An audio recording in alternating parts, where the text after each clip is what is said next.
Developments in the Idaho murder case. Moscow police are asking for the public's help in tracking down the driver of a white 2011 to 2013 Hyundai Elantra with unknown plates.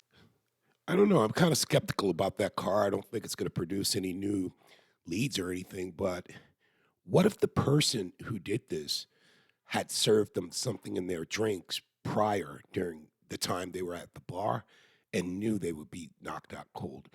Do you guys think this is a probability that they're exploring? Let me know what you think. Hit me up in the comments. Until next video, remain safe and may God bless us all. New developments in the Idaho murder case. Moscow police are asking for the public's help in tracking down the driver of a white 2011 to 2013 Hyundai Elantra with unknown plates. Why? Car was reportedly near the victim's home in the early morning hours when the crime took place. What does it mean? Let's discuss with people who know how to do the job. Former NYPD Sergeant Joe Giacalone and retired FBI profiler and special agent Jim Clemente. It's good to have both of you guys back. Thank you. Thanks, Kevin. All right, so let's start with Jim. What does this mean about the car? There had been some scrutiny about they should have gotten the car sooner. What does this mean, that they just saw it there and that's it? Well, it could be. It could mean that that we have some potential witnesses here, or this could be the vehicle that the offender used. Either one of those things is a real possibility, and both of them make it very important. Now, without condemning anybody, okay, because that's not what this is about, but there is something that is becoming more and more nagging, and not just to me, but obviously to one of the victim's fathers. They cleared this guy in the food truck video. I'll remind people that the two of the girls who were killed went to a food truck after they were out one night before they went home. I'll put that video up so people can remember it. There was a guy there that they interacted with. People who have enhanced the videos say that one of the girls wound up telling him to F off, whether it was joking around or not. He's there, he doesn't eat, and then he is seen following them when they leave. And there's been a lot of subsequent reporting, Joe, I'll go to you first on this, about who he was and if he's the same guy who lives across the street and all these different details about him. And then we find out that this guy was cleared. What does it mean to clear somebody and when it happens that early on?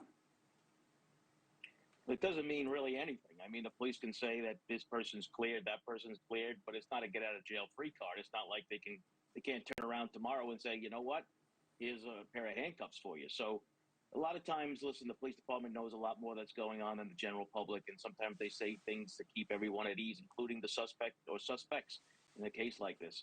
And it's not unusual for them to do it. I'm with you. I get that kind of game, but Jim, then the guy leaves the country. I mean, wouldn't you do something to like keep somebody like that around? People keep saying, should have taken DNA. Nobody who has a lawyer is going to let you take DNA from them if they're not charged with something. But what do you make of that?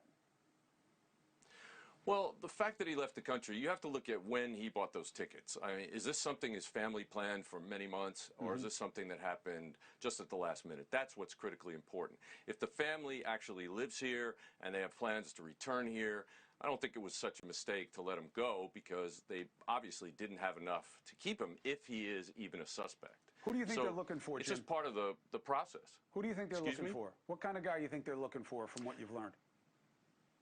Well, I mean, basically, we're looking for generally somebody who is probably a white male, who's in his 20s or 30s, somebody who's familiar with that area, somebody who has freedom of movement late at night, into the early hours of the morning, somebody who I believe either had some kind of relationship with one or more of those victims in that house, or he was stalking one or more of those victims in the house. But there is a relationship between him and that house, because frankly, this is an extremely high-risk crime.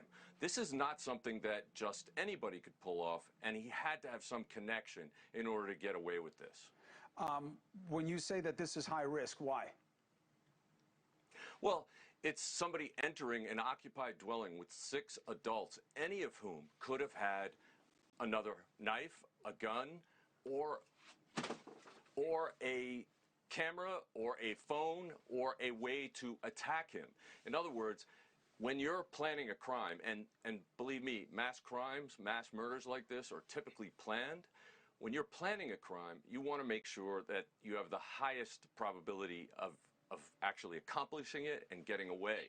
And I think in order to do that, he had to know their schedules. He had to know that they were probably drunk or sound asleep by the time he came into that house. Hey, thank you for watching. Please go to newsnationnow.com, newsnationnow.com.